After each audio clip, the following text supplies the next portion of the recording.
performance out here has been nothing but sensational.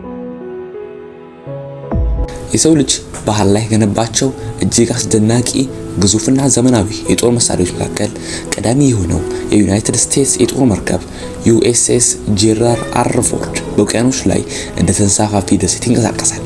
ይህ ባለ 100,000 ቶን የብረት ግዙፍ መርከብ በአሜሪካ ወታደራዊና ቴክኖሎጂ በላይነትን ለዓለም የሚያሳይ ህያው ምስክር ነው።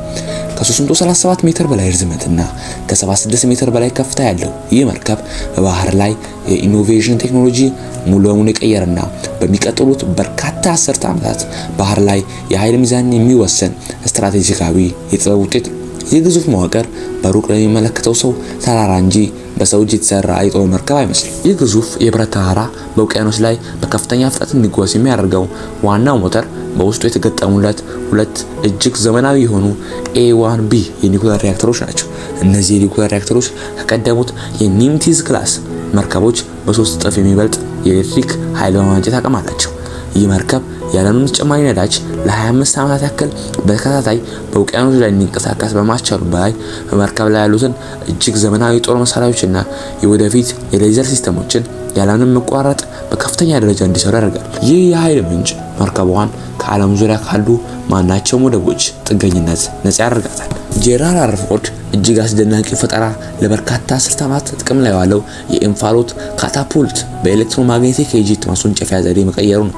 ይህ የኤሌክትሮማግኔቲክ ቴክኖሎጂ ጄቶች እና የሰው አልባ ድሮኖች ይበልጥ በለስላሳ በሆነ መንገድ ያለምንም ከባድ ግፊትና ከፍተኛ ፍጥነት ከመርከቡ ላይ እንዲወነጨፍ ያደርጋል። በተጨማሪም የላቀ ማረፊያ መቆጣጠሪያ ሲስተም በመጠቀም ተዋጊ ጄቶቹ በሰላምና በከፍተኛ ትክክለኛነት መርከቧ ላይ እንዲያርፉ ያስችላል።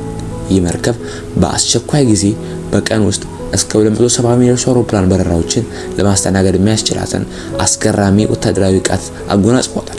መርከቡ ላይ ከ75 በላይ እጅግ ዘመናዊ የሆኑ የኤፍ-18 ሱፐር ሆርኔት፣ የኤፍ-35C አምስተኛ ትውልድ ተዋጊ ጄቶችና የተለያዩ የራዳር የሄሊኮፕተር አይነቶች በቋሚነት ዝግጁ ሆነው ይጠብቃሉ።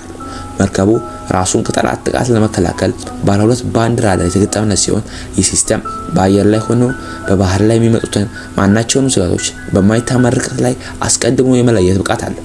በተጨማሪም ሆርሊንግ ኤርፍሬም መከላከያ ሚሳኤሎችና አውቶማቲክ የመከላከያ መትረየሶች በመጠቀም መርከቧን ከብረት የተገነባች የማይደፈር ምሽግ አድርጓታል። ይህች ተንሳፋፊ ከተማ ከ4500 በላይ የባህር ኃይልና የአየር ኃይል አባላትን በአንድነት አቅፋ ይዛለች። በመርከቧ ውስጥ ዘመናዊ ሆስፒታል፣ የጥርስ ሕክምና፣ የቀዶ ሕክምና ክፍሎች፣ ፋርማሲ፣ ሰፊ የምግብ አዳራሾች፣ ካፌዎችና የተሻሻሉ የመኝታ ክፍሎች ይገኛሉ። USS ጄራልድ አር ፎርድ በአስቸጋሪ የዓለም ፖለቲካዊ ወቅቶች እንደ ሜዲተራኒያን ባህር ባሉ ስትራቴጂካዊ ቦታዎች ላይ በማሰማራት የኃይል ሚዛንን ለማስጠበቅና ለአጋሮቿ ዋስትና ለመስጠት ትልቅ ዲፕሎማሲያዊና ወታደራዊ ሚና በመጫወት ላይ ትገኛለች። እሷ ተራ የጦር መርከብ ሳትሆን በውቅያኖስ ላይ የምትጓዝ የሰው ልጅ የቴክኖሎጂ ልዕልና መገለጫ ነች።